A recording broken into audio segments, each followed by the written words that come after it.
What we gonna do right now is go back, way back. Give me your friend. Hey, come on, hey, come on, hey, come on, come on, come on. Give me your friend. Hey, because they do the round. Fat girls like to do the round. Woo. Fat girls, let me see you grind. Woo. Fat girls just doing their own thing right there with the fat thing. And the fat girls just shaking them thighs. Fat girls don't make it count right. Excuse me. Baby. What's up? I thought you was gonna start hanging out with the big girls again. What is all this trash?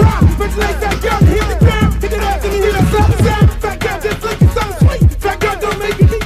Fat girl just shake it, don't break. Big mama, let me see you do a spin. Let go, let me see you touch the ground. Shake it up, shake it up, back down. Top me and then the house. Work it, work it, work it, work it, work it, big girl, big girl, big girl, big girl, big girl, big girl, big girl, big girl, big girl, big girl, big girl, like you around. Fat girl keep going so quick. Fat girl just move the damn hip. Fat girl keep down, don't stop. Fat girl wanna see the pop. Shake it down, fat girl, shake it fast. Fat girl nigga wanna see that.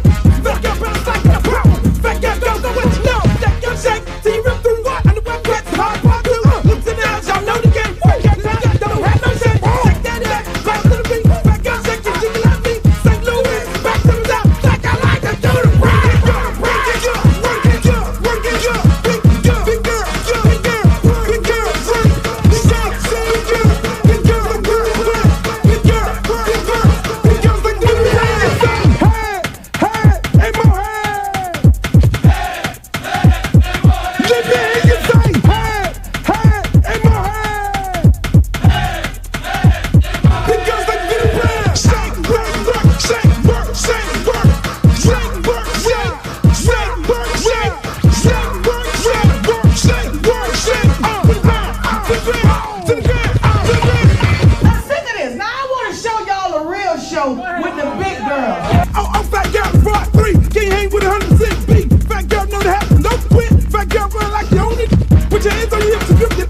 Nothing new, I'm loose like it off the that. Fat girl bring crew to top the climb. If not, I'ma pull the business down. Fat girl bounce hot and stop tripping. If you do, get chicken and hot bitch. With a lot of rock, come to night speed. I really shit get the day in the world team. Bounce fat girl, show the boys a shot. Let me see if the fat or not. Don't put fat girl, y'all like the gun. Let you out, let me see y'all do the rap.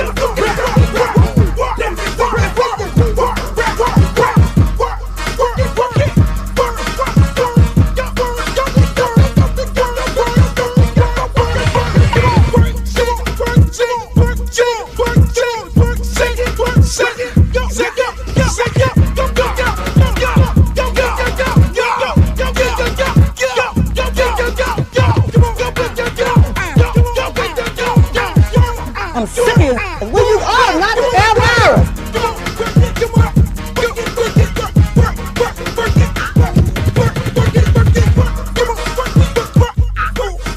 Oh, not the Britney Spears. Hey, how you doing? Big girl, big girl, big girl, big girl, big girl, big girl, big girl, big girl, big girl. Oh, but ain't the little leprechaun. Girl, your beat is so up. You look a mess. All about the big girls. What about the big girls?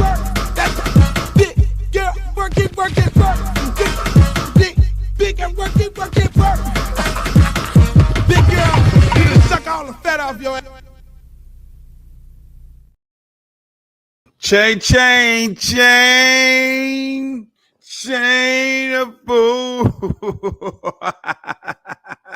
Yeah, I got Nevin Shapiro on today, ladies and gentlemen. Welcome to another edition of the Luke Show. Yo, we finna get it, get it, get it, get it.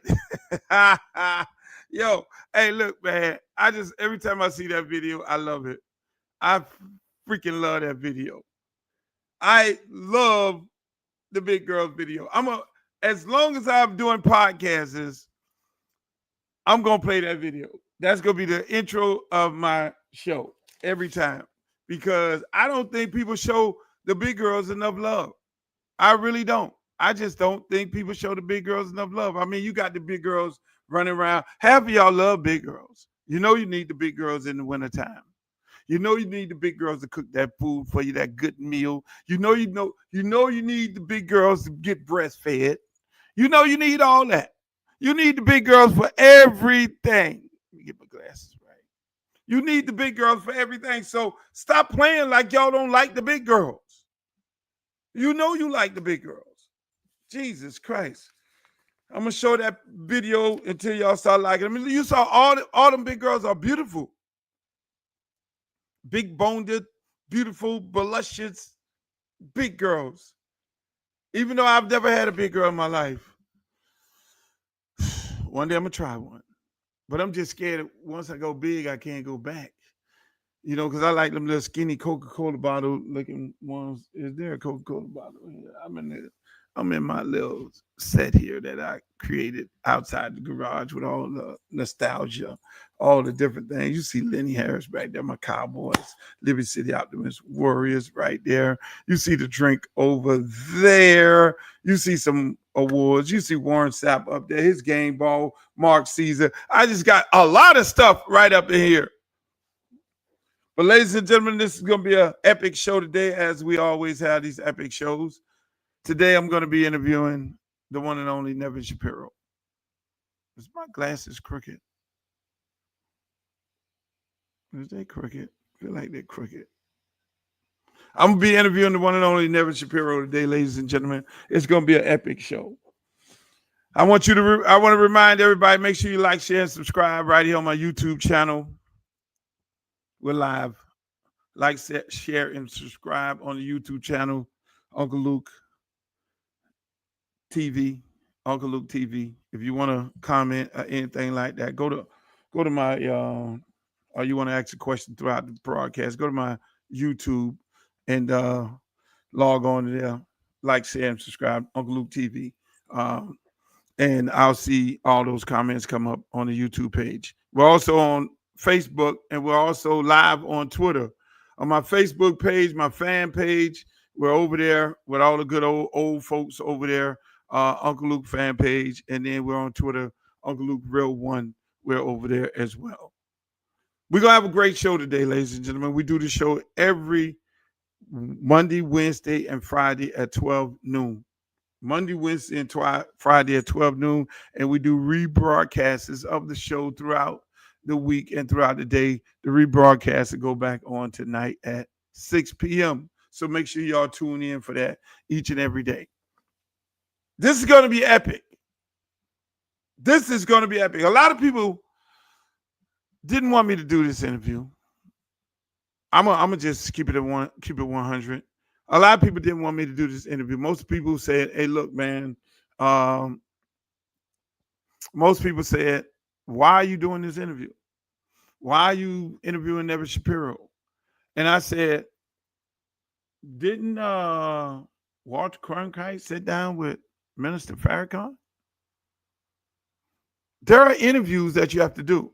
If you're going to do podcasts, you can't be a part of mainstream media who, when they pick and they select certain people that you should be interviewing, and you should not be interviewing. This man got a lot of things to say. This man got a lot of questions that needs to be answered. There's a lot of things he got to say, and a lot of questions that need to be answered. I've seen him have conversations on interviews, and he's talked to a lot of people. I have a different set of questions that I have. And I'm going to ask him, because I'm going to keep it a buck. I mean, if you know anything about me, ladies and gentlemen, I've been doing this for years. I ain't just started this. I've been doing interviews before they called them podcasts. I've been doing interviews before they called them podcasts. I was doing Uncle Luke's Peep Show, where I interviewed Biggie Smalls. I interviewed Junior Mafia. I interviewed Aaron Hall.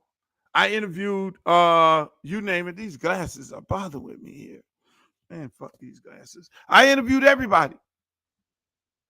I interviewed, like I say, Aaron Hall. I interviewed Lil Kim before she had breasts. I interviewed Biggie.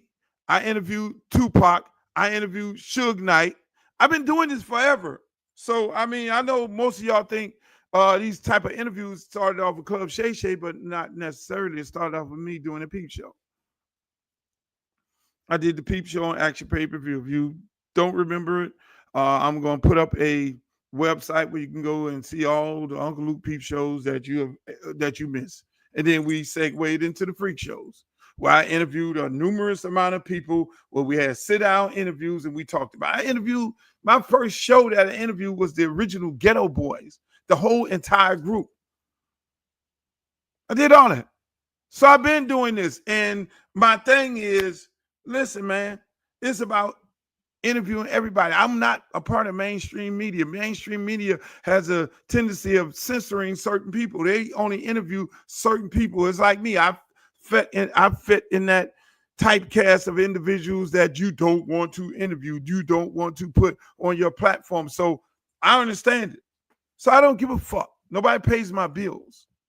I interview who I want to interview. It was a lady that I know put on Twitter, "Why are you interviewing him?" Shaking my head. I'm like, why not? It's like, why Edison? Why not Edison? Why not interview Nevin Shapiro? Shit. What I'm supposed to do? Just fall in line? This is America. And I'm the guy who fought for free speech. I am the guy who went to the Supreme Court. The defender of free speech. Part of the 40-year anniversary of Southern hip hop, which we started. Once again, I'm gonna keep reminding y'all ass of that on every given chance I can remind y'all. But it is what it is, people. There are hard interviews and there are nice interviews. What you want me to do? Interview Drake? Like half of the people in the world right now won't interview Kanye West. I won't interview Kanye West because they want to cancel him. Why are you gonna interview Kanye West? Half of the people in the world didn't want me to interview Warren Sapp. We did it. Interview Warren Sapp. He had something to say. And you learned something. Some people want to continuously have an issue with somebody and they don't want to listen or address the issues or have the conversation. No, you had a conversation. If you got a problem with your girl, it's called communication. Go and talk to her. Babe, what's the problem? And if she has a problem with you, babe, what's the problem? Well, you're not giving me enough head. I don't think I'm getting enough, which is understandable. So, ladies and gentlemen, we do this podcast 3 times a week. We have some hard interviews, we have some nice interviews, and we talk about sports, entertainment, and politics. And we get into it. We get into it to the nitty-gritty. And again, it's not what you want. If it's not what you want, then log off, tune into something else, go into some other fluffy, beautiful shit.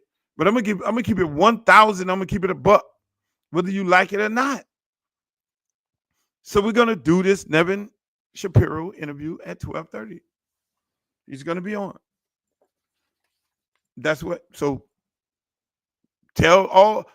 hide all the women and children, just bring them on because we're going to ask the hard questions. And I want you to go to my YouTube page and I want you to ask your questions. And I will post your questions just right on the page. So you can be part of the interview too. But I love it. Welcome. It's a Monday, baby. Gotta love it. We are here for Monday. But before I start the show, ladies and gentlemen, I want to know where you're from. I need to know what part of the country you're from. So put it in the chat. Put it in the chat. Where you from? In the words of Uncle Al. Hey, man, don't y'all love Uncle Al? Do you know Uncle Al was my favorite? Just like Wanda, who's on here, was my favorite. Was my favorite. These good folks, I love them to death. Shots out to the Pope. The Pope passed away today, ladies and gentlemen. So they got to get a new Pope. That whole thing, the whole ceremony with getting a new Pope and the smoke in the air, the white smoke and the dark smoke, and which smoke tells you whether or not they're going to get a new Pope whether they've elected one. You think they'll get a black pope? I see a lot of black cardinals. You think we'll get a black pope this time? It's long overdue. Wouldn't that be epic? I don't think they'll get a black pope because the black pope may live for too long. Black pope will be there for 100 years. It'll be like, damn, we need to get a new pope. They'll try to impeach the black pope or some shit like that. I don't know if they can do that, but that would be interesting. Ladies and gentlemen, we're going to have a good time. Shouts out to my man D Briz. I see you in there, my boy AJ from Twitter Space. We're going to have a good time today. I know D Briz. D Briz is a good guy. He's a Hurricane fan, diehard Hurricane fan. I see you in here, Maryland. Maryland in the building. Hey, we got Miss Zika in the building. We got Miami in the building. We got Georgia. Georgia is in the building. Georgia is in the building. We cannot start anything without Georgia being in the building. Look there. We got Richmond, California in the building. We got Maryland in the building. This thing, listen, man, we got people from all over the country, man. We got people from all over the country up in here. It's going to be good. I'm sorry. Go call somebody and tell them this thing is going to be smoking. We talking about red is hot. Hey, listen. I'm going to say this. Before I get into the Nevin Shapiro interview, that'll be at 12:30. I'm going to say this, man. Look here. These NBA playoffs, they're good. I didn't think they were going to be this good. They're good. Even my Heat, we lost. We lost, but we fought. They fought to the end. The score is not a reflection of the actual game. And if you know Eric Spoelstra, the best NBA coach coaching right now, is going to make some adjustments. And when he make those adjustments, old Donovan, who was running around acting crazy, talking his shit. What I didn't like was when he pushed Duncan. Duncan should have pushed him back. And then some people from the bench should have went over there and pushed him because he wanted to mix it up at that moment to see whether the Miami Heat was soft or not. So the Heat are going to have to send a message early that we ain't fucking soft. Ant-Man paid all his child support up front. We talked about that when he paid it. Ant-Man paid all the child support up front, and Ant-Man said, okay. Ant-Man them on some real nigga shit. I'm going to tell you right now, them some real niggas over there. Them some real motherfuckers. Both of them over there like, man, they said we weren't going to win. Motherfuckers said we had a chance. It's all about the Lakers. It's all about Luka. It's all about Bron. It's all about them. I know how you feel, Ant-Man. Because every time I do a show, I always say, oh, they think it's all about the rest of them niggas. I'm going to go out and turn this motherfucker out. And that's what Ant-Man and them did. And then, goddamn it, boy, I'm going to just tell you, I'm going to keep it a buck. I want Golden State to lose. I don't want Jimmy Butler to see nothing. I want him to be, look, I love Draymond Green. I love Steph Curry. I love everything that Steph Curry does. But that fucking Jimmy Butler, I ain't fucking with him. The way he did the Heat, I ain't fucking with him. And for the NBA to be putting this dude on commercials and all kind of shit like that, I'm like, is this what y'all glorifying a quitter? Is this what y'all supposed to be teaching kids? Any product that this motherfucker endorsed, I will not be purchasing. I'm going to tell you like that. Give me a Draymond Green. Give me some of them dudes over there, man. Put them on the commercial. Oklahoma City. Put them on the fucking commercial. Them the young guys of the league, man. Don't put this dude on no fucking commercial. I am not purchasing anything that dude purchased. That dude endorsed. Fuck that shit. I'm canceling all. What are we teaching the kids? Quit. Shouts out to all the haters out there, the people who have a problem with some of the videos that's going on. Why not, Edison? I love y'all. Just remember, for all y'all who got an issue, remember, don't act like you you're not living in a glass house. For everyone who said something, I saw it. They sent me the tweet, the texts. I'm not mentioning your name because you're irrelevant to me. I'm not giving you a platform. I'm not saying who you are and all that. You know who you are. Some of you people are some backstabbing, low-life sons of a bitches. Some of you people have traveled with me. Some of you have put TVs up in my house. And some of you have actually coached with me. And you got shit to say? Really? You think I don't know what you all did when things was illegal? Huh? You don't remember?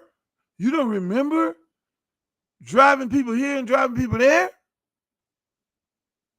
Okay? You don't remember doing that? You don't remember transporting people? You don't remember taking whole teams to private schools? You don't remember that? Because last time I checked, I could, listen, I'm going to just leave it like it is. Ain't no fun when the rabbit got the gun. So don't fuck with me because I have a platform. I don't only have 3 followers or 120 or some shit like that. I will blow you up bad. That's why some days I wish I wish that I'm not coaching high school football because I will blow some of these fuckers up who run their mouth like little bitches. Y'all are bitches. And I'm here to tell you. So don't get your business put in the streets because I know a lot of guys and there's a lot of stories of taking high school players to strip clubs when you were coaching them. There's a lot of stories of transporting kids from one end of town to the next end of town. So you need to shut the fuck up. That's what you need to do. Don't fuck with Luke. I've been in this motherfucking game for over 25 years. So leave things alone. You don't got to be on every tackle. You don't got to be on every tackle because once again, nobody pays my bills. That's why I say what the fuck I want to say and been doing it for a very long time. So write your anonymous letters and hide behind that like a little bitch. But leave me alone. I'll tell you that right now. I'm not well. Sometimes I wake up on the side of the bed in the morning and shit get real. So I'm just okay. Tell your girlfriends, tell your wives, shut the fuck up. Keep my name out your mouth. Okay? Capiche? Capiche? Okay. I'm just fair warning. Fair fucking warning.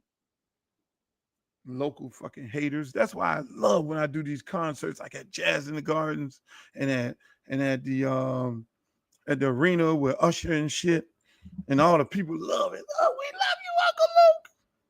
Because if I looked at Facebook to see whether them hating motherfuckers over there, Facebook is the root of all evil. 80% of the people on there hate. They look for funerals and this shit is bad. Most of the other 20%, I love y'all. Love you to death. But a lot of them people over there, they need to get a fucking life. I don't see how grown-ass men and women be on damn shit talking about kids. But that's a whole nother story. That is a whole nother story, ladies and gentlemen, but we are here. In about 6 more minutes, we're going to have an interview with Nevin Shapiro. It's going to be beautiful. Shouts out to Donald Trump, the guy who's fucking up the economy and the country. Hopefully your eggs, you were able to purchase some eggs over the weekend for Easter egg hunt. I know there was a shortage of eggs and egg prices were up and down. I think they're back down again. But for the most part, we love it. We love it. This is the only part of politics I'm gonna touch on. I just don't know what the fuck Elon Musk is doing to lose $1 trillion, fucking with Donald Trump, to just ruin a whole country, a whole company. Shouts out to Gail. Gail taking heat for going out to Space. Motherfuckers say Gail and the other people went on an Uber ride to space. Oh my God.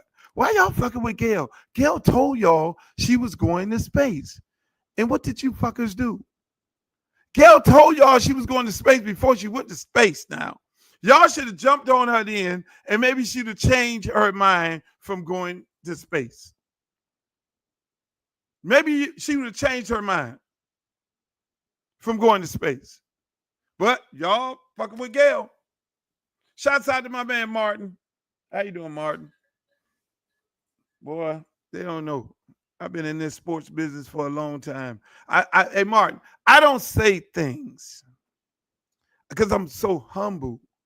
But don't think for one, motherfuckers better not think for 1 minute that I am naive and I don't know things. I know a lot of things. The things I know, more things than the average person think I know.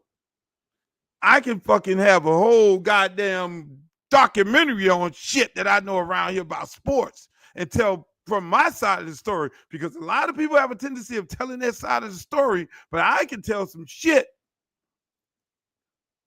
that'll connect a lot of dots. So don't fuck with me. Don't fuck with me. I'm just a nice guy. I don't say nothing. I don't bother with nobody. I'm in my own little world. I have fun. I go on tour and entertain the people of the country. But I love Miami. I love Miami. I love South Florida. I love Florida. That's why I stay here. Born and raised in Dade. I stay here and ain't never leaving this motherfucker. It's like everybody else. They want to leave and go get houses everywhere else. Fuck that. I'm here. You got to be here. We love it. Yes, ladies and gentlemen, welcome to the Luke Show. We got Nevin Shapiro on. Look at that. Trump 45 and 47. I wish he would run. I wish he would run. And then we're going to bring Barack Obama back, and Trump won't be running after no fucking women. He won't run against no women. He'll be running against a grown-ass man. I'm still thinking about what I'm going to run for office. People want me to run for Congress, and people want me to run for governor. What do y'all think? I think if I run for Congress, I can go up there and help out Jasmine Crockett, and I can get some things and bring some money back to South Florida. And I can come up with some brand new ideals of the Democratic Party, because it's in fucking shambles. A bunch of green ass dudes in there, a bunch of soft ass people. I'll be up in there fighting. And then I'll be able to work across the aisle, because that's what I do on a regular basis here in South Florida. Or then again, I could run for governor. There's no worthy Democrat available. I'm sorry. With name recognition throughout the state of Florida that can go out there and get some shit done. Man, if I run for fucking governor and win, do you know the things I could do? I like that governor thing better. I know it'd be hard for me to win. Hopefully I can get some Republicans to come on over there and vote for me. But it'll be something else if I was governor. If I was governor of the state of Florida, boy, we'll make so much fucking money. Do you know we're losing so much money in the state of Florida? We'll make so much fucking money here. I'll do a tax credit. We'll make so much money. I'll legalize marijuana. We'll make so much money on that. The fucking governor right now took $10 million, $100 million out of the budget to fight against legalizing legal marijuana. I don't know what the fuck he was doing that for. Everybody's smoking. So it might as well get some money off it. State of Florida, everybody in the state of Florida be millionaires. Right now, they're trying to sell off the state of Florida to everybody from out of the country. They'll be millionaires. Everybody make money in the state. Everybody will have a fucking bag here. And that's what it should be. Everybody will have a bag. And because think about it. We got all this sunshine. Georgia has a state tax. And this is something that I've been trying to get passed for a minute. Georgia has a tax credit that they give to the entertainment industry. We had a tax credit, but our tax credit was all done wrong. It was done fucking wrong. It was a tax credit where if you came in and did a movie, we'll give you a tax credit. And that's when you had Madonna, Arnold Schwarzenegger, all these fucking celebrities from out of town coming in, taking advantage of the tax credit. But then they took the money, brought in the gaffers, the grips, the cameramen, the producers, and everybody, and they left with the tax. They left with all the money, and no people in Miami or Florida made money. The difference between our tax credit and what they have in Georgia is Georgia, you have to live in Georgia. You have to hire people from Georgia to get the fucking tax credit. You have to hire people from Georgia to get the tax credit. So that's why Atlanta and the whole state of Georgia is the entertainment capital of the world, because people go there and shoot. So just imagine, it's just this simple. Say that Martin wants to open up a film company, and now Warner Brothers want to shoot here in Miami. Warner Brothers would have to go through Martin Company. Martin Company will hire local people who live here, or if you wanted to take advantage, and they would then take advantage of the credit based on how many local people in the state of Florida that they hire. So that's money coming back to the people, that's incentivizing the people of Florida. And so you're making a shitload of money. So the average, your barber will be a union barber. He'll be working on a movie set making $1,500 a day. Do you know how that can stimulate some economies? But these fuckers in Tallahassee has no idea. They so hell-bent on no. But I'm going to tell you this. I'm going to break y'all off some shit before I bring Nevin Shapiro on. Let me tell you. Let me tell you this. Fuck y'all up. I always have to have you learn something here on the Luke Show. You know the Republicans are against the tax credit. No matter how many times I bring this to them, we need to, fucking Republicans run Georgia. So how the fuck they get it right? Republicans run Florida. So this is a way everybody can make some money. We got this beautiful sunshine, these beaches and shit, these bitches, I shouldn't have said that. We got all this beautiful stuff here to show. That's why you don't see Florida in not too many movies. You only see us in goddamn fucking Bad Boys, because Bad Boys is grandfathered in. That's why Bad Boys was a part of the original tax credit. They're grandfathered in. That's why they get to continuously shoot that motherfucking show. But we're losing so much fucking money in this economy because motherfuckers just don't know. They don't have no vision. Speaking of vision, people, ladies and gentlemen, without further ado, I would like to welcome to the Luke Show, the one and only Nevin Shapiro. My man. Luke, what's good? How you feeling, my brother? Top of the morning, baby. I can't hear you. Top of the morning. Top of the morning. Put headphones on. God damn it, man. I got to put headphones on. Oh, my God. Because I got this microphone connected. Oh, fuck me. Oh, Lord. Okay, I'm going to have to disconnect this microphone. I don't know how the fuck this mic going to sound.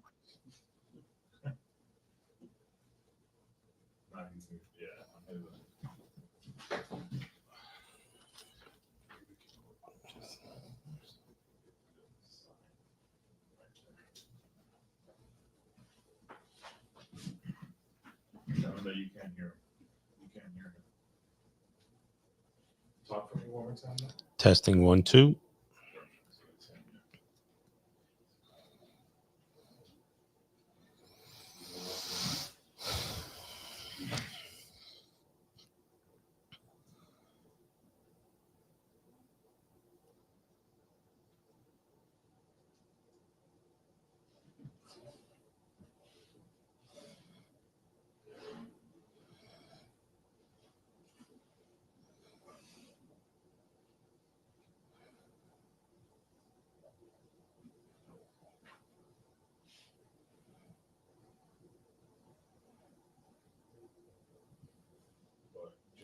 So you know you are live to his audience, so you could, just right now.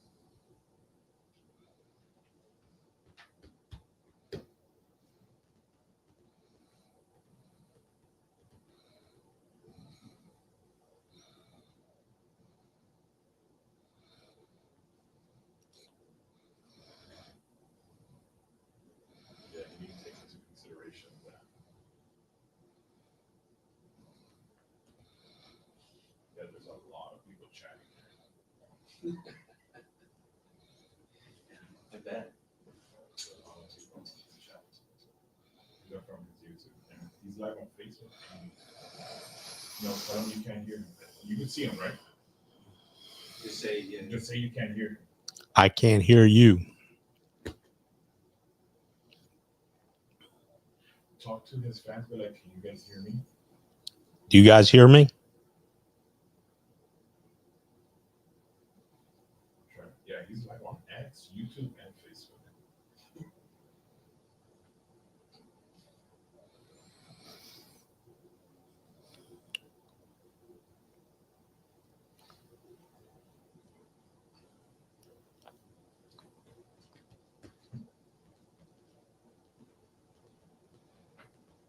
Yeah, we hear Nevin says. I can't hear you, Luke.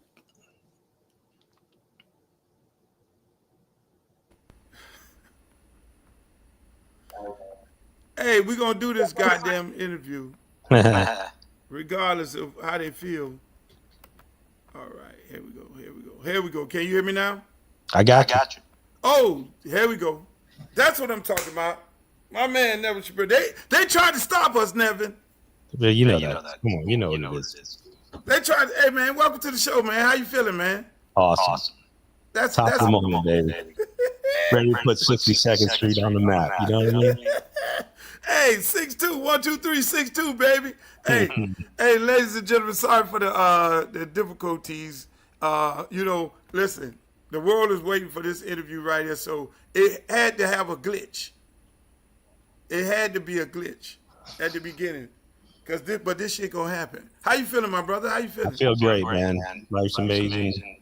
Redemption tour started. Kicking ass, taking names. Is that what you call it? The redemption tour? It is for me. Never should have went away. That's something that I want to ask you about. I mean, you went to jail. You went to jail for Ponzi scheme, but then when you went there, did people know you from a Ponzi situation, or they knew you, Nevin, from the University of Miami? So great question to start. First thing is my charge was actually money laundering. So they feds were coming after me for RICO Act. The Ponzi scheme is like a sexy terminology. Hold on one second. Fellas, this thing's echoing in my ear. Oh, Luke. It's me. So, I got you.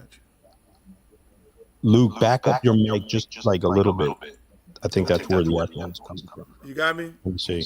Yeah, it's better. So, anyway, the feds came after me for RICO Act. It was money laundering. And when I was inside, the Miami situation happened after, meaning that all dropped later on. So there were so many, even to this day, it's misconstrued what my case was about. Everyone thought it was about the Miami thing. The Miami thing wasn't even a civil matter. So when I was inside, everyone thought I was there because of the University of Miami thing, and that had zero to do with my case or anything. Nothing. Wow.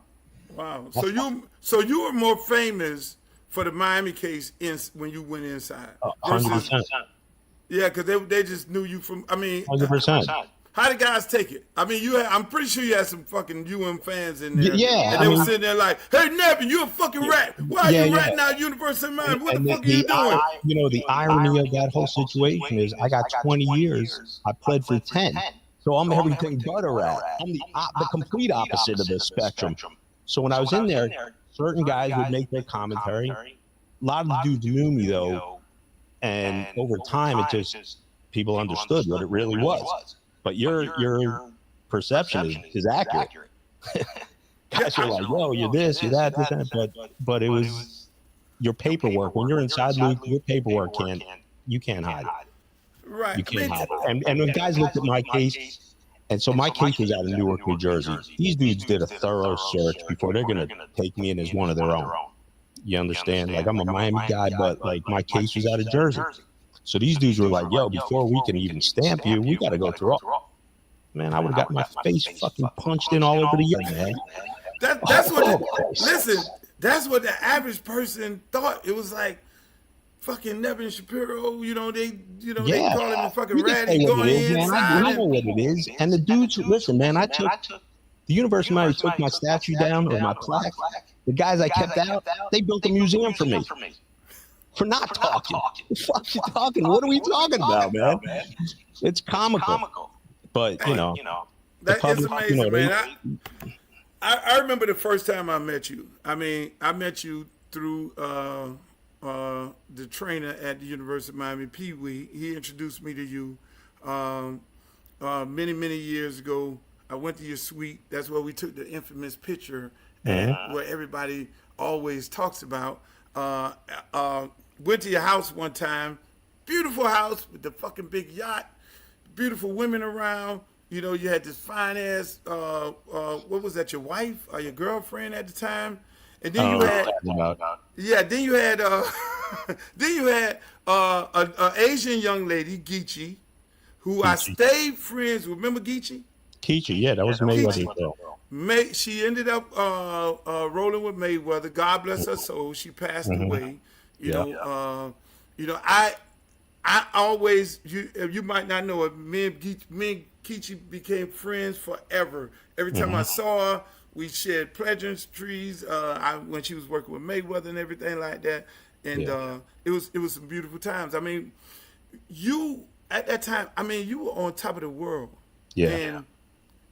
And I'm pretty sure you still are, because my daddy always told me, if you broke in the mind, you always be broken in pockets, but you rich in the mind, no matter how far down you go, you're gonna always come back up. And I already know you somewhere up. You're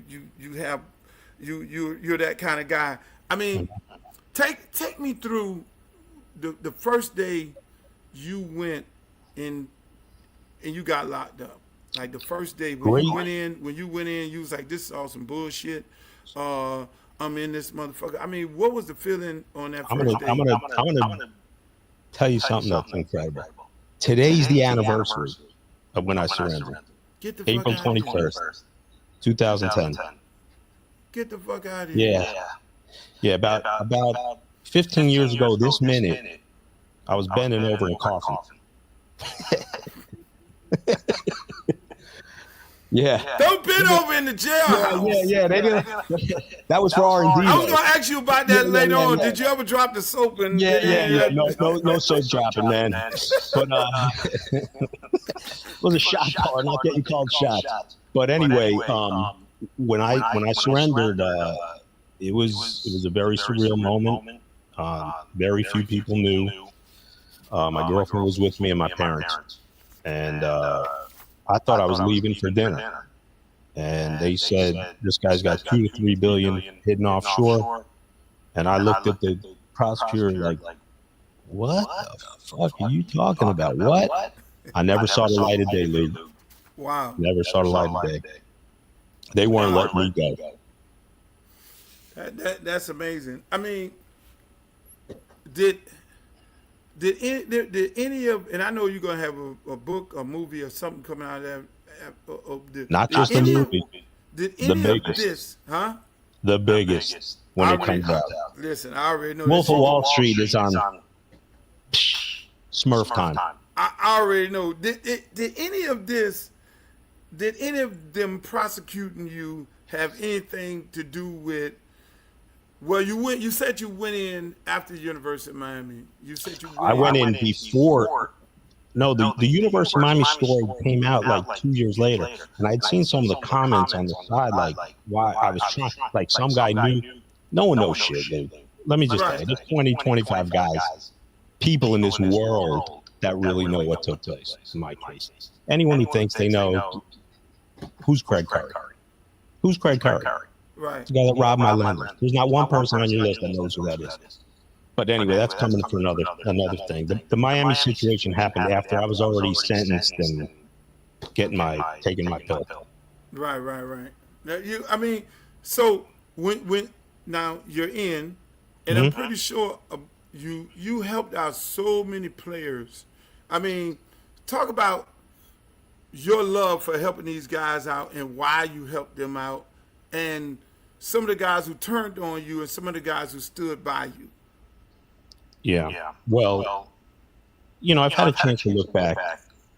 I'm older now, and when you go through a situation like that, you expect, Luke, the U's always been built about family and this and that. And there's many guys who had their own situations that I was able to assist and was happy to. And when you expect the same type of reciprocation, it becomes, not a genuine relationship. Also, that being said, 47 players were ready to testify against me when I was. Yeah, well, I shared that with you in one of our previous conversations. And that came up in my discovery. But the University of Miami had nothing to do with my case. And I noticed one of the guys keeps saying, I'm still a liar because it was money laundering also and security fraud. He doesn't know the first thing about my case. Kingpin, that's the status they were shooting at. The securities fraud was a throw-in. Everyone knows something, but they don't know shit. Anyway, not to get off the question. A lot of these guys were scared. If the feds come around, Luke, it's a different game. Those dudes will rattle anybody. And I've been able to look back, and I understand when a lot of guys got quiet, got scared. They're about to get money for the first time, and there's mitigating factors, and I've been able to look past it. And I'm on a way different trajectory, and I've probably spoken to 80% of these guys. And that's a fight that should have stayed in the house. Yeah, I mean, shit. All you got to do is go on Google, and you see pictures like this, you and Shaq. I mean, they see pictures like this. I mean, this is probably arguably one of the best tight ends that ever played ball. I mean, you see William Joseph, guys like that. I mean, it's amazing. It's amazing that it would be 40 people sitting there ready to testify against you, and you help so many of these guys out in so many different ways. Can you talk about some of the reason why you felt like, okay, I want to help these guys? I know being a booster at that time, it gave you access, correct, to a lot of these players. Because I heard stories about how, if you're a booster, you get access to certain players, you mentor them and you teach them the way. Was that your first introduction in being friends with these young men? When I first got involved, it was very generic. There was nothing was expected. It was just, man, I was a fan, man. I was just a fan, And I got cool with a couple of defensive linemen that leading into that 2001 season. And they became just like, there was only an 8-9 year difference in age between me and them at that time. It got a little bit, not weird, but like I didn't feel the same way like towards the end. Like when you were in the suite at that time, because now the age gap is just, you can start seeing they're like kids. They're not, right. You know what I mean? The difference being 31 and the guy's being 22, and then you're 38, these kids are 18. Is it, like their sons, like they changed. And there was nothing. I wasn't planning on like becoming a booster and doing this and that. I sort of like grew into that role. Right. It just, how much money did you donate to the University, man? I donated $250,000 for the Players Lounge, and then right before I got locked up, at the time when you and I were communicating, I was going to rebuild Bobby Revilla's field house for $1 million. Yeah. Really? Mm-hmm. Now they have this picture that I have, but I ain't showing it. It's kind of blurry. Of you giving. At the time, there was a University of Miami basketball coach, Don Shalaty. You was at this bowling alley. Lucky Stripe. Lucky Stripe. Yeah, Lucky Stripe. You were giving her a check, and you were saying a speech. How much was on that check? $50,000. But let me tell you how that came about. That wasn't even my money. One of my lenders said, "Listen, how do we help you with your University of Miami?" I go, "Look, the basketball program. Coach Haith is a great guy. He's trying to get things moving, and blah, blah, blah. Jack McClinton was there. They came off a good year. And, He goes, what do you want to make? I go, I'll make a donation. He goes, what do you think's proper? I go, I don't know, 50,000. He goes, here, I'm going to send you a wire. Send me 50,000. I wrote check 50,000. Just like that. Just like that. Just like that. I mean I mean, when you talk about boosters and you talk about friends of the program, people don't realize that is how most of these college programs survive, off of boosters and donations and money being donated to these programs. When you look at University of Miami right now today, and you look at a guy like a John Ruiz, what comes to your mind?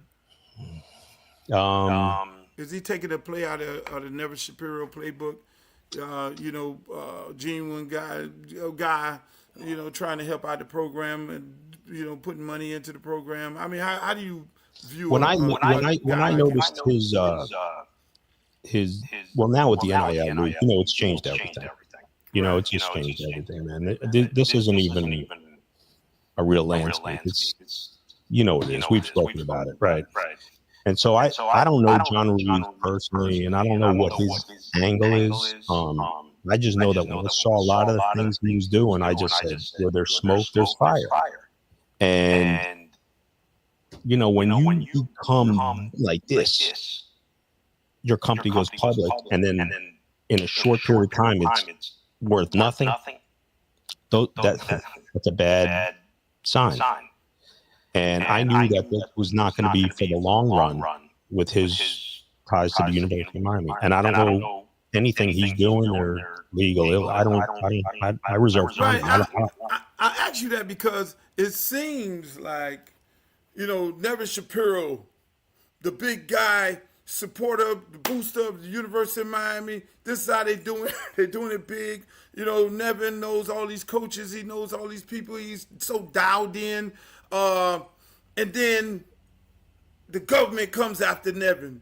Then you see, fast forward to 2020, whatever it is, John Ruiz doing so many great things for the University of Miami. Everybody in the world hate the University of Miami. They don't want to see us up because of these palm trees and these bad bitches we got running around here. So John Ruiz doing all these great things, and all of a sudden, this dude is getting investigated. The University of Miami is getting investigated. His stock goes up and it goes down. I mean, I'm just thinking, is that the, in your opinion, is that how it works? I mean, the government comes after you if you're this so supportive of you, of your name just get blowed up out of there, and you're so synonymous with the University of Miami, you automatically get investigated. Is that the thing? Well, he has a different situation than what mine is. His was a publicly traded business. So, you're dealing with the SEC, they're traded commodities. I mean, it's a whole different level of a probe, Right. and my situation, all my lenders were private. They were private lenders.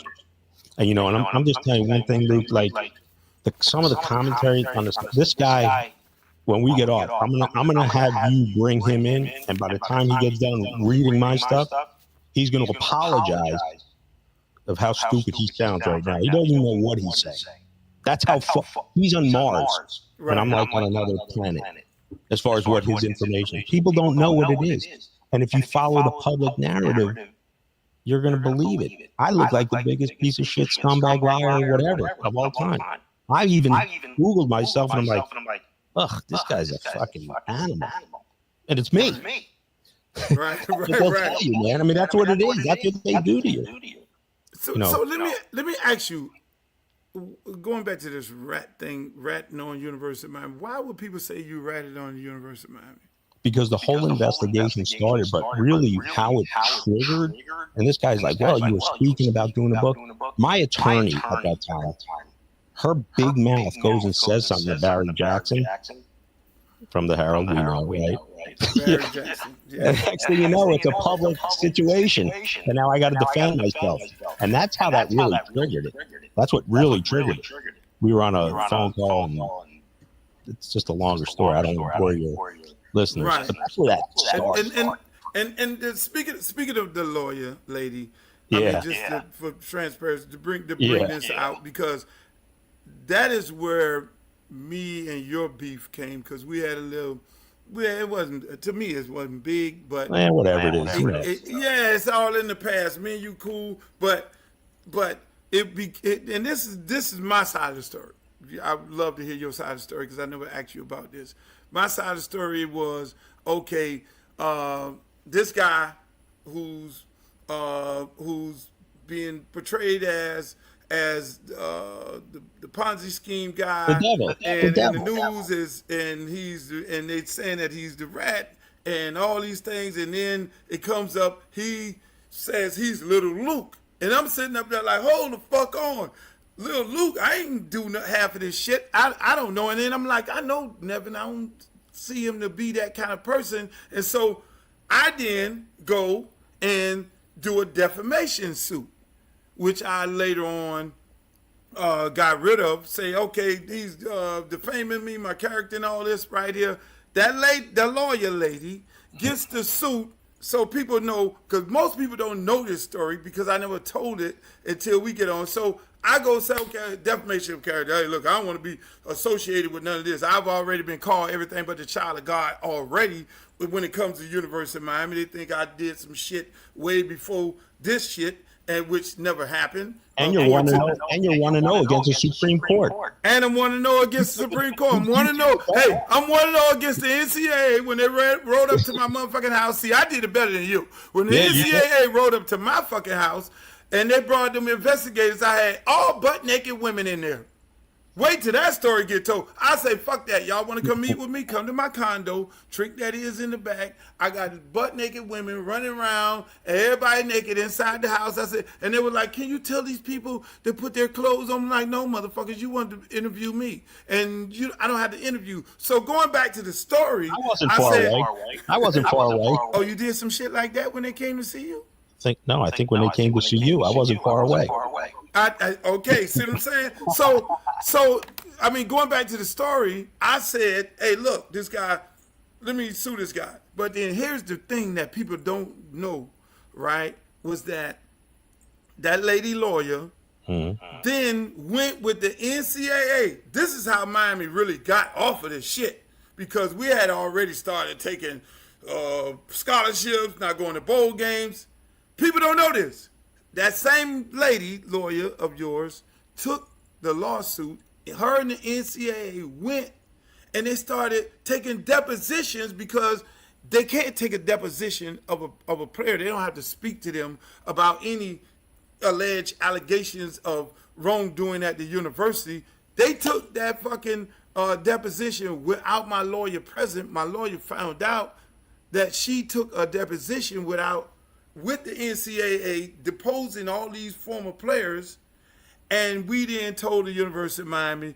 University of Miami then went after the fucking NCAA, and that is how that whole shit got dropped.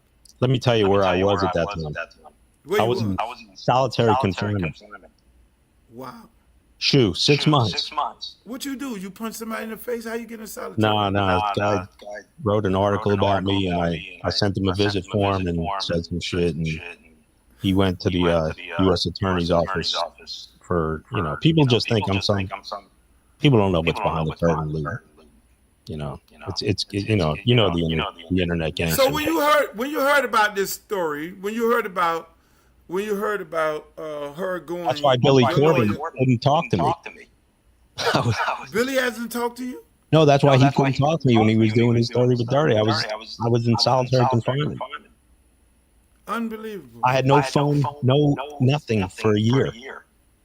So couldn't talk to my when you heard when did you ever hear that your lawyer went and deposed these players with the NCAA? Did you were so the whole angle with her and Pee Wee had to do with money, because the trustee was now overseeing the estate in my case. So that's not me. Like, they took possession of Nevin Shapiro.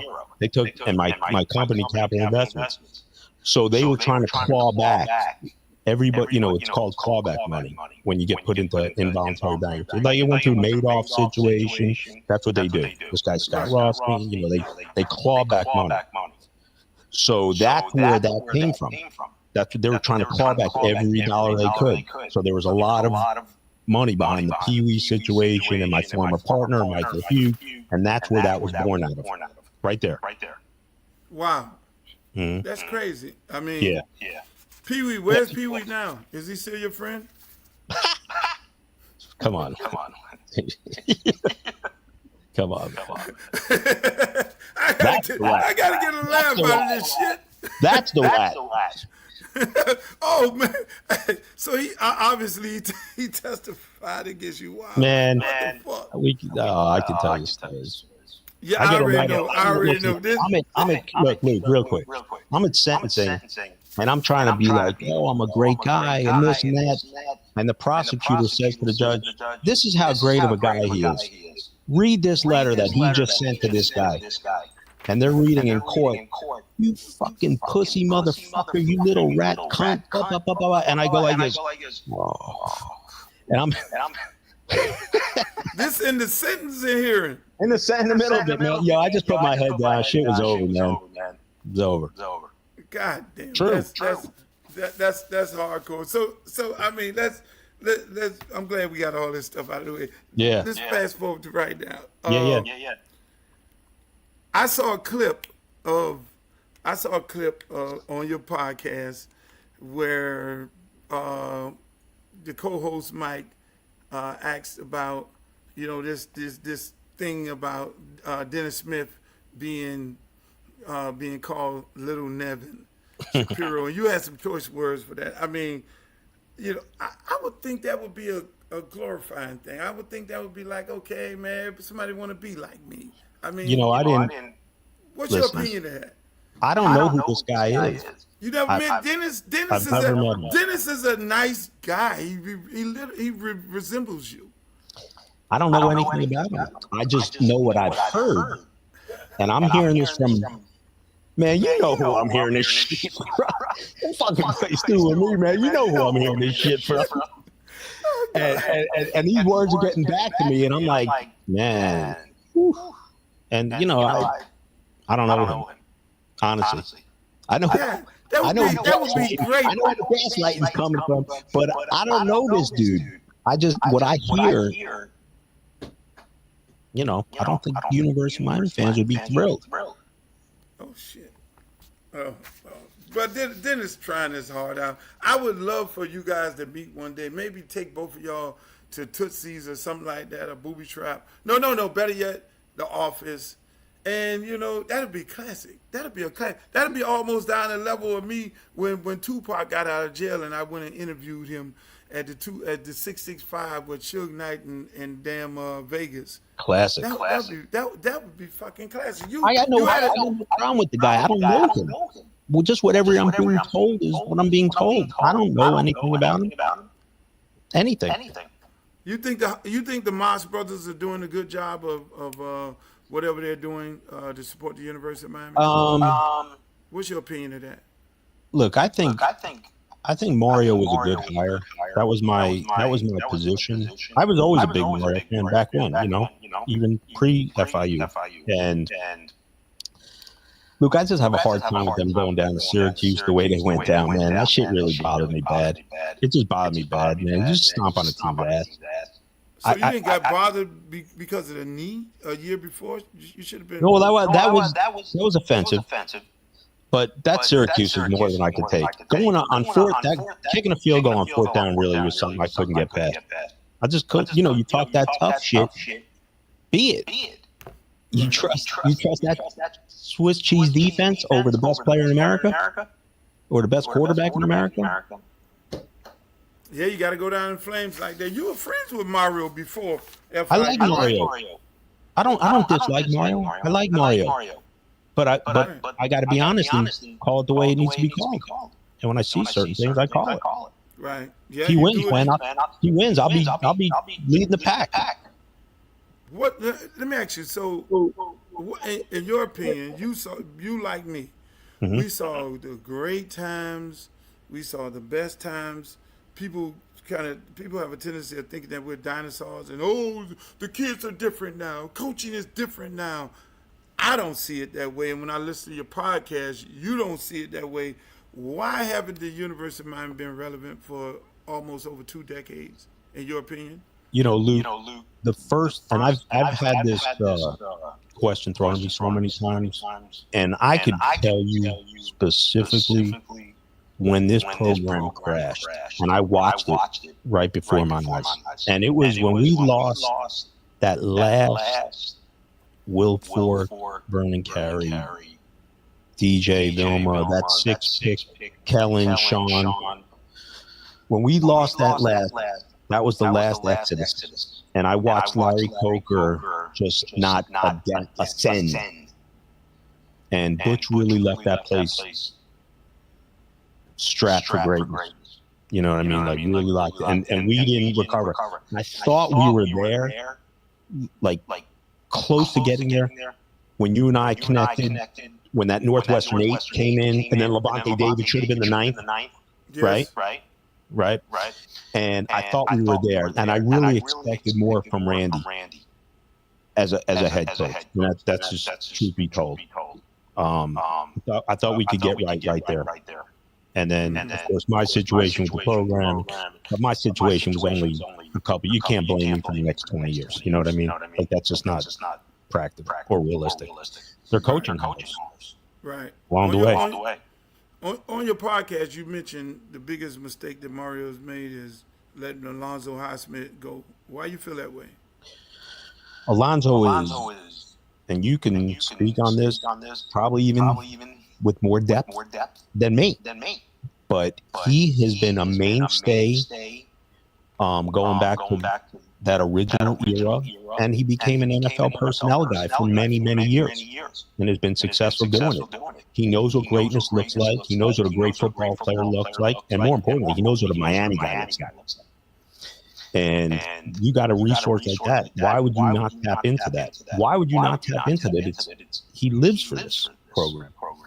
And he was one of the biggest critics, if not the, against me.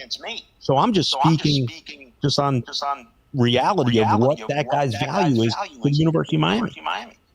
And I don't know what goes on behind the scenes, but I take that as like Mario wanted to be all end all. He's the guy, and no one else's opinion matters. And Luke, we used to have a great staff around Jimmy, right? And those guys, great staff, man. And you got to let your guys coach and be who they are. That's why you're hiring them. You got to have that trust. You bring in an offense coordinator for your school or defense coordinator. You give your input, but you better trust what these dudes are calling and running. Yeah, you got to trust it. I mean, at the end of the day, for everybody in the chat, I'm speaking to Nevin Shapiro, the world's famous Nevin Shapiro, big time booster, former booster of University of Miami. We're having a good conversation. I'm gonna in one word, I'm gonna go through a list of coaches who coached at University of Miami. In one word, give me your opinion of them. Jimmy Johnson. Go. Larry Coker. Nice guy. Oh shit. Randy Shannon. Underproduced. Butch Davis. Should have been the GOAT. What? Man, he'd have. Boy, Black is gonna have a heart attack with that. Black gonna strangle you with that one. How many titles would we have won if he stayed? Dennis Erickson. Hennessy. Oh, you're fucking wrong. Hey, I don't know why people shit on Dennis. Dennis is my guy. I love Dennis. You said Dennis, one word. First thing that came to mind. Bottoms up. Okay. The Penn State coach with the tie, Al Golden.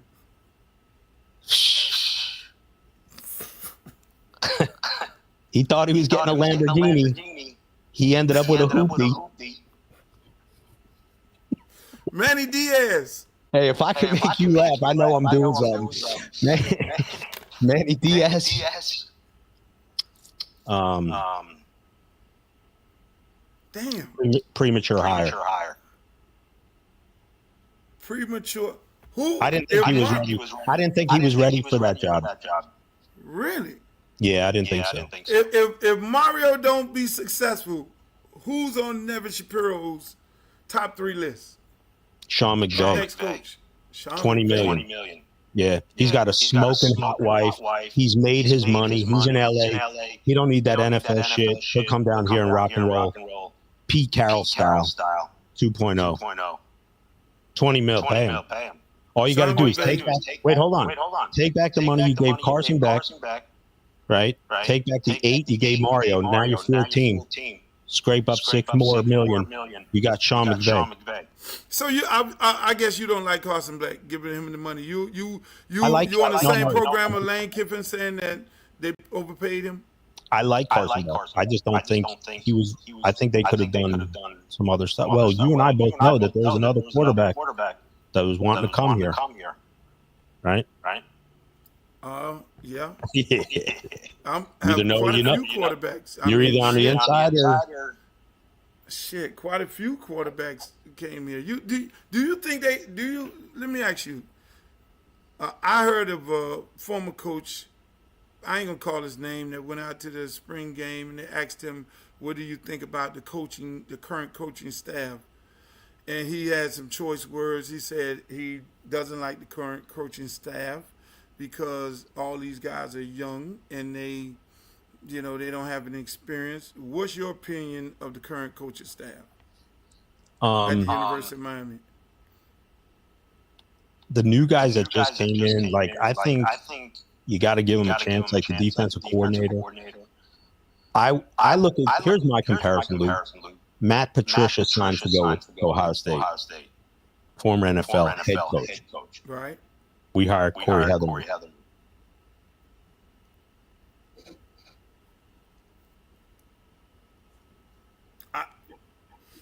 Look, I'm with you because I think that's. I mean, shit. Who was the offensive coordinator at Ohio State last year? I mean, fucking. People think I hate. I'm just honest, and people maybe just like to be lied to. I don't know. And it's the Nick Saban's way. I mean, if people use this thing on their resume that they coach with Nick Saban, assuming that they're gonna take on some of the things that Nick did.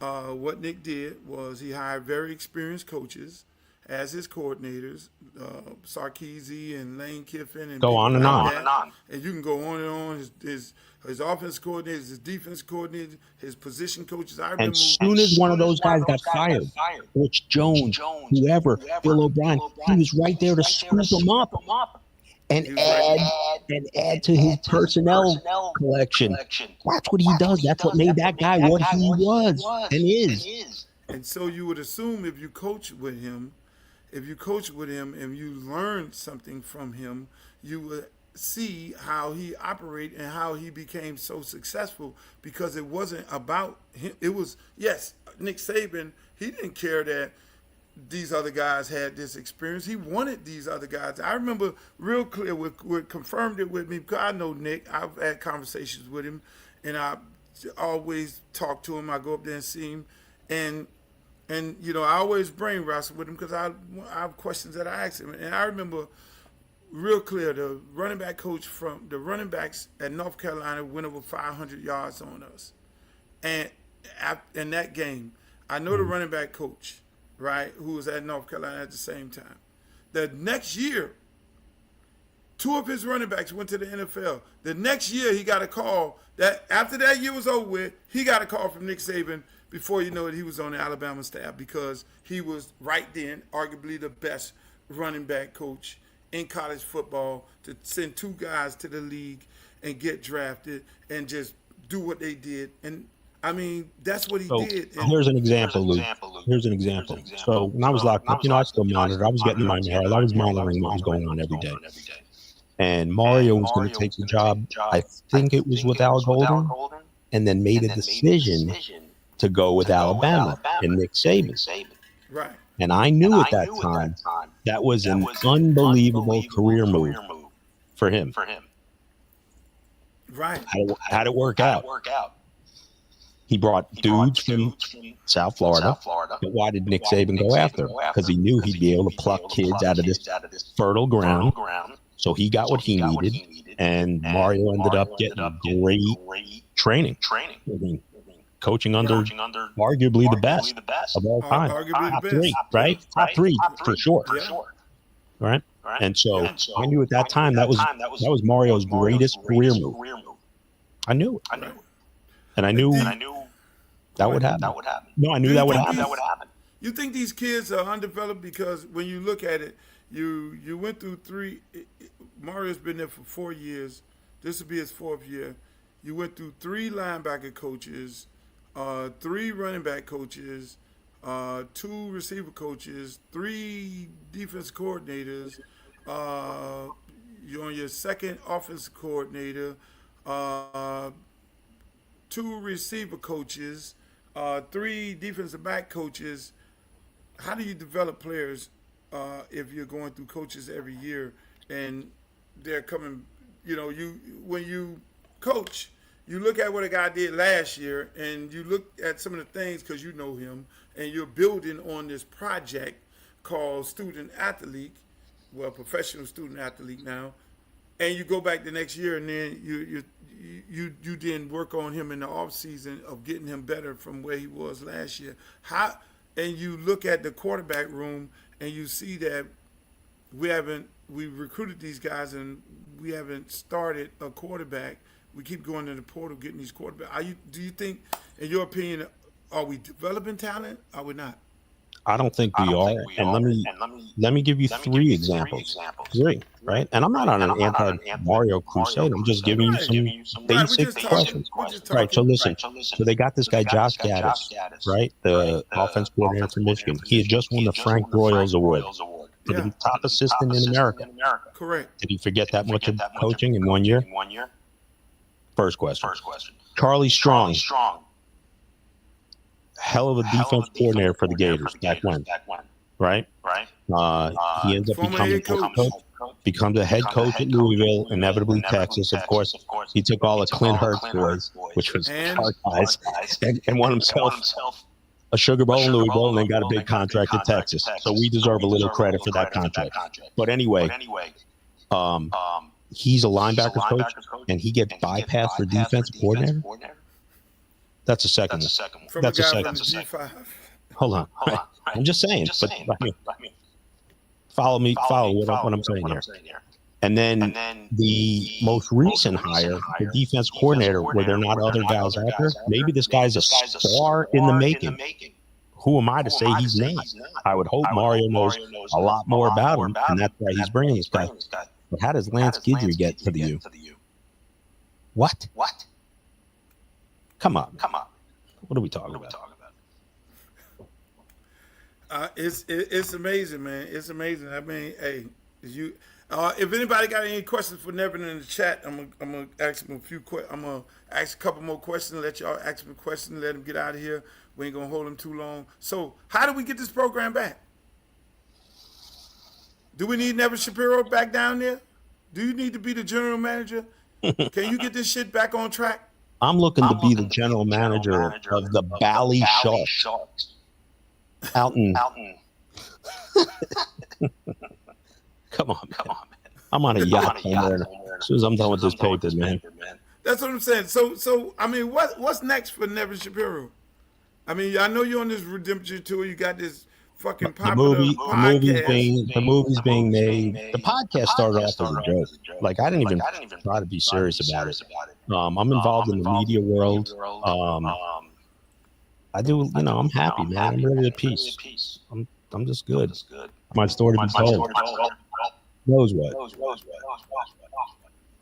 Damn, now you're echoing, and I've been echoing the whole time. You've been echoing. I just heard it, but man, let me tell you this here. Hey, it was great having a conversation with you. This is beautiful. Anything else you want to? Man, I'm gonna be a regular on your stuff. You know what we're gonna do. Yeah, man, I need you to be on. I mean, cause I get a little jealous when I see you over there with fucking Pac-Man, You know, even though that's my good Georgia buddy. I just you know, spoke to him all us- about 2 hours ago. Yeah. Really, all those fucking rebels and shit. I guess the people in the chat, they scared to ask you any questions. You can listen. The only thing I got with you is Luke. Who's that dude in the picture you put me on? Look, Yo, that looked like a bobblehead. that's fucking. Who is that Chat. dude? You need to take that shit up with Chat GPT.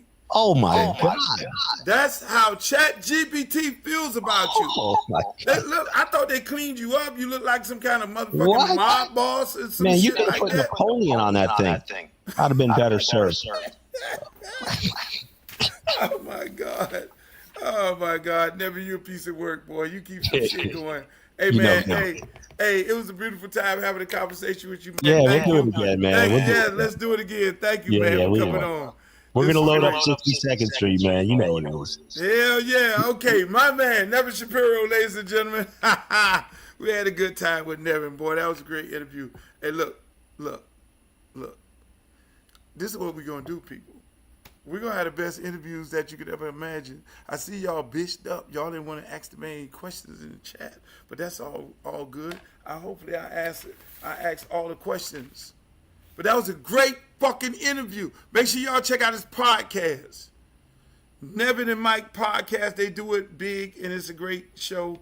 Sorry about the technical difficulties I had at the beginning. I didn't realize I needed to put some headphones on because this microphone here does what it does. But people, I'm excited. I hope y'all are excited. I hope y'all got some of the things that y'all wanted to get off your mind. Hopefully I asked the questions that y'all wanted, but we're going to have these tough interviews. We're going to have some good interviews that people you love and like and all this real spongy and puffy and nice and beautiful. But then again, we're going to have the tough interviews and hopefully you can handle it and you can deal with it. This show will be rebroadcast tonight.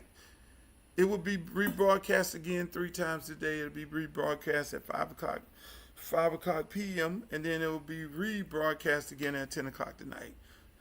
Nevin Shapiro, yours truly, Uncle Luke. I want to thank Nevin Shapiro for being on today. I want to thank you guys for being here today, for enjoying this show on this beautiful Monday. I hope you guys have a beautiful week. Make sure you like, share, and subscribe on my YouTube channel, Uncle Luke TV. Make sure you share and subscribe on my Twitter, Uncle Luke Real One, Instagram, Uncle Luke Real One, TikTok, who I hate. I hope Trump shut that motherfucker down because they suspend me all the time. So people, hey, until the next time, yours truly, Uncle Luke, I'm out. Have a great day. See you later, alligator after wild crocodile.